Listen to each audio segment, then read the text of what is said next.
Keep your Lenovo ThinkPad docking station running smoothly by updating its drivers and firmware. Updates boost performance, patch security vulnerabilities like CVE 2025-0147, and ensure compatibility with the latest hardware such as Intel's 15th Gen CPUs and AMD Ryzen 8000 series. Outdated firmware can cause connectivity issues or overheating, disrupting your workflow. Lenovo streamlines updates via Lenovo AI Assistant, formerly known as Vantage, and the Lenovo System Update utility. To update, download Lenovo AI Assistant from the official site, connect your dock, and check for updates. For firmware-specific updates, use the dock's dedicated updater tool. Drivers and firmware are both essential software components for your Lenovo ThinkPad dock, but they serve different purposes.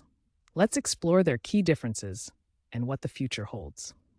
Drivers are software interfaces that allow your operating system to communicate with the dock's hardware components like USB ports, audio, and displays. Firmware is embedded software on the dock itself, managing low-level functions such as power delivery protocols and data transfer speeds. Updates for both drivers and firmware are typically delivered over the air, allowing seamless improvements without manual intervention. Looking ahead, the future involves wireless connectivity, universal standards like USB 4, and AI integration for predictive maintenance. Expect fully autonomous updates via edge computing by 2030, along with a focus on sustainable, carbon-neutral designs.